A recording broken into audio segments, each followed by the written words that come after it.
everybody, it's Benny One, and I'm back at you with another Tremors movie review, everybody. And today we're moving on to Tremors 4.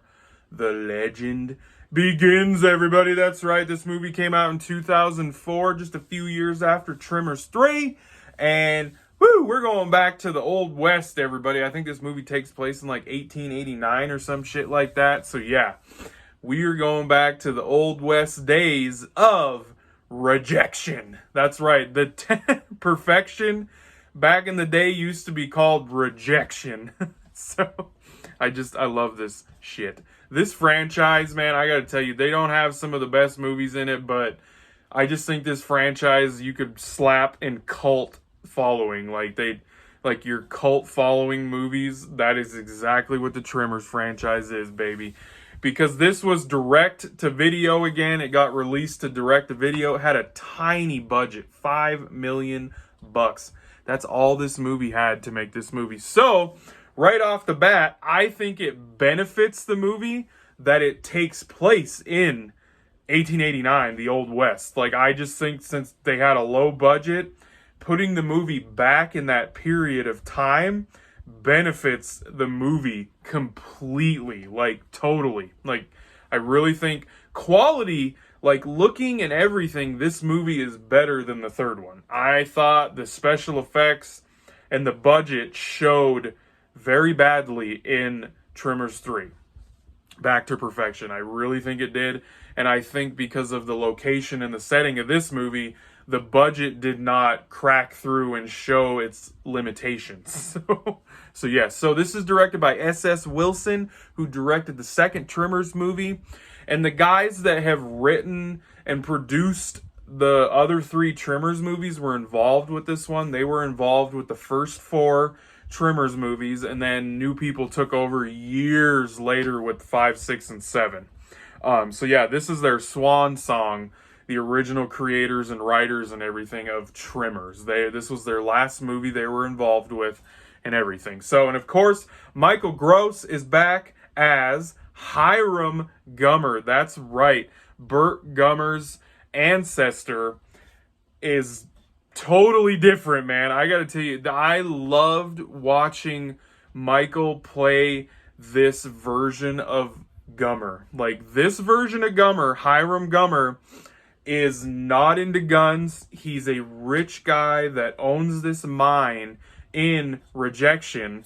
He's not into guns. He's uptight. He's yuppie and everything. He's literally the polar opposite of what Burt Gummer is. And I love that he gets to play this different character in this movie. Now, by the end of the movie, he is into guns and he's transitioned into that ancestor that you would expect Burt Gummer's ancestry line to be like. Like, he's using the freaking rotary gun at the end of the movie, and he's just like, he's just blowing shit up. Like, when they're practicing at the very end of the movie, like, so they tie it into what Burt Gummer's family would eventually be like and everything while they live in perfection. So, it was just fun to see. It was just fun. Sorry, the low battery thing came up on my phone. My God. It was just fun to see him play this different iteration of Burt Gummer, basically, even though it's not Burt Gummer. And then Brent Rome plays Juan Pedlia, I think is what his name. He's kind of like the Kevin Bacon character in the movie, because these movies they're stereotypical. They have the Burt Gummer character, and then they have the sidekick character that was like Burt Ward's character or Kevin Bacon's character. All these movies have them. And then you have Sarah Botsford. She plays Christine. She owns the local hotel that's in Rejection.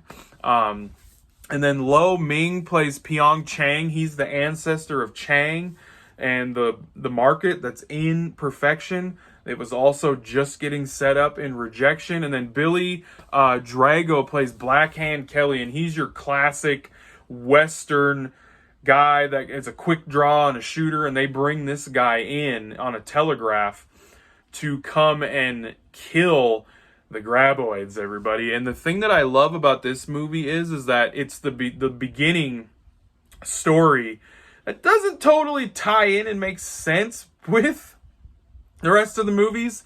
I guess because here's the thing is like Bert's ancestor dealt with the first graboids in perfection, rejection, whatever you want to call it. And he didn't know about that. Like Bert didn't know about these things, but his like great great great grandfather fought them and killed them. So I feel like he would have been told about this, especially if they're hunting gun enthusiasts and everything. I feel like he would have been told, but like they don't tie that together very well. But it's cool to see because the ass blasters in the third one you found, they have eggs inside of them, which they do show in this movie. They show that right outside of this mine where 17 miners were attacked and went missing. So everyone moves out of rejection because they're freaked out. The mine shut down, and that's what brings Hiram Gummer from Philadelphia to Rejection, Nevada. And he's like wondering what's going on, and he tries sending these people in there, and they all get attacked.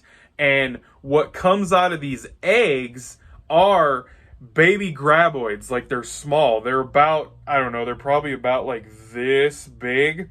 And they have the jaws and the mouth and everything. They don't have the tentacle tongue things, but they shoot out of the ground and like attack you, and like they come flying out of the ground and everything. And they're pretty big. I mean, they're probably like this. I don't know. And they look cool, like they really do. So that's what's attacking them at first. And then they grow into a full-size graboid. They shed their big, thick scales, and they turn into a full-size graboid. And I'm going to say right now, they used more practical effects with the graboids and the baby graboids, and the tentacle tongues looked good again. Oh my God, the tentacle tongues that came out of the ground in the third one, you could totally tell that was somebody's goddamn hand in a sock puppet. Not in this movie, baby. They went back to the regular nasty, slimy tentacles that they have hooked up on an animatronic. Looks 10 times better and looks way better than it did. Like the practical effects were good in this movie. They went back to the way they used to be. There is some CG. There are a couple shots of the graboid in the movie where there's CG graboid. And the tentacle tongue things in this movie, they are longer than hell. Like, they're way longer than any of the other graboids in any of the other movies. They, like, went a little crazy with the tentacle tongues. I was like, wow, I don't remember those things being that long and they could go as far as they did. But yes, the effects were good in this movie. I thought they were way better than the third one. So, and by the time the movie's over, they hunt and they kill, and they, you know, you get the rules thing again because it's the first time they've ever seen the graboids, kind of like the first movie, which doesn't make a whole lot of sense that the ancestors that lived in rejection / perfection, because by the end of the movie they turn the town into perfection. They rename it. Everybody comes back. The mine reopens. It's thriving. So you think that this would be there, the history and shit, but they don't really talk and explain how years later when the first Tremors come out, like nobody knows about graboids. That's the one thing I don't like about this movie, and they don't connect that very well. So, but yeah, they rename perfection, and by the time we're done, like everything is mostly in place. Like Bert's ancestor is going to live here and everything, and you get the cool action stuff at the end. And like I said, they're relearning the rules. They realize that sound is what brings them and attracts them. They set up these stake things with cans on them so they can hear them coming, and they're all set up in spots with guns, and Bert's got his big cannon shotgun rifle looking thing, and it's fun. I mean, there is a little bit of drag time, I will say, within the first probably hour. There is some spots in the movie where it kind of did drag along. But once it gets into that, we're going to take out these graboids. We got to kill 3 of them. It reminded me a lot of the first Tremors movie. It did. And for the tiny budget that these movies have, this one looks way better than the freaking third movie. Like, way better. So I actually enjoyed this one. I thought it was fun. So I'm going to give Tremors 4, The Legend Begins. I'm going to give this one 7 out of 10. It was a very big improvement over the third movie, everybody. So I hope you guys enjoyed that review. I thank you for watching, and be catching you on the tube later because I have spoken.